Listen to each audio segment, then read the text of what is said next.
Transforming the nation's largest sports television network into the world's first major high-definition television producer was a bold idea. But ESPN's initial plans to go HD were born in modest fashion. Bryan Burns, Vice President of Strategic Business Planning and Development, and Chuck Pagano, the network's Chief Technical Officer, sketched out the details on the back of a placemat during a lunch at a Chili's restaurant. It was 2002, and ground had already been broken for a new $150 million digital production center at ESPN. The facility would be digital, but not HD.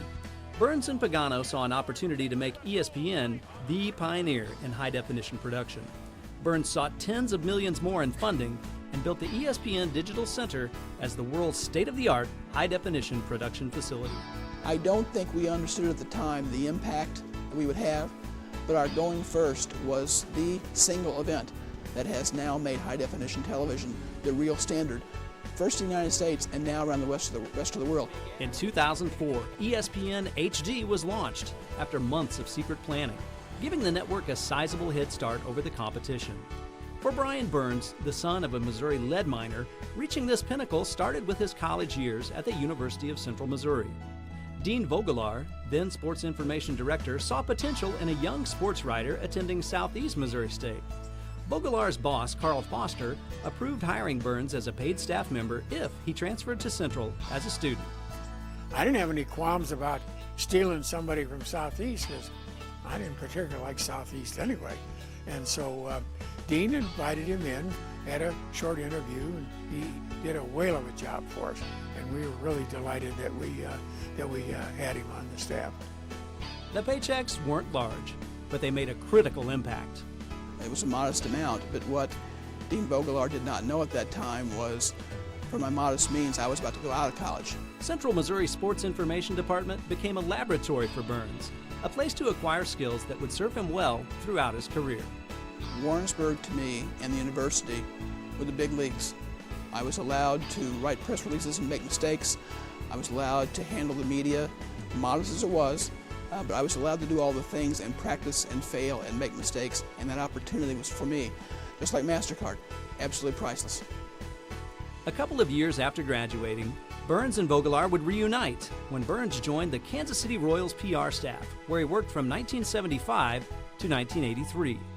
They were remarkably good players. Our club was remarkably good. It gave me the opportunity to do my okay job on a bigger stage, because the Royals got to play in the playoffs, in the World Series. That then gave me exposure to the folks at the television networks in Major League Baseball. As director of marketing, Burns helped the Royals become a regional TV attraction.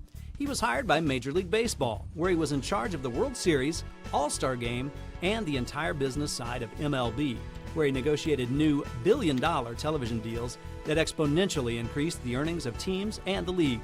The strong desire to work with multiple sports drove Burns to leave baseball for a successful consulting business.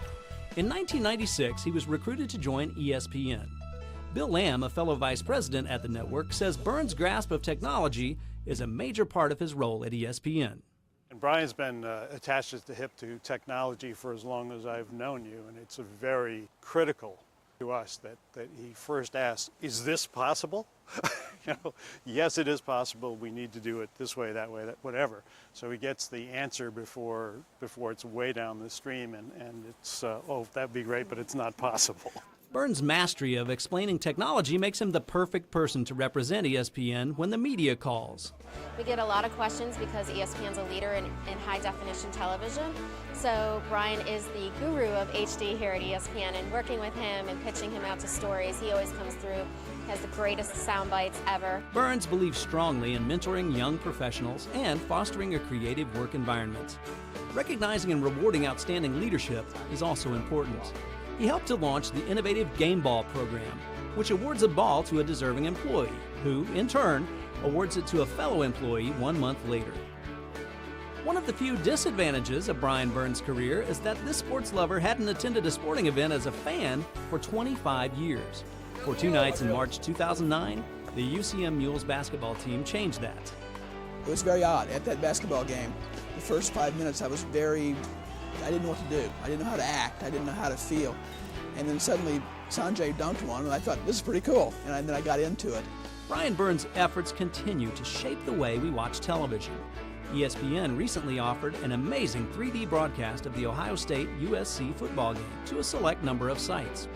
Burns has made a career of recognizing such emerging technologies and leading the marketplace in their business application.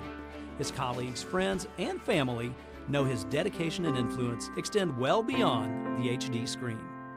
Bryan, this is a great honor. I know you really, really deserve it. It's a pleasure to work with you every day, and I'm just really excited that you got to be recognized for all the hard work and things that you've done in the past. Congratulations. Bryan, congratulations again on being selected as this outstanding alum, and very, very best wishes for your continued success in your career path.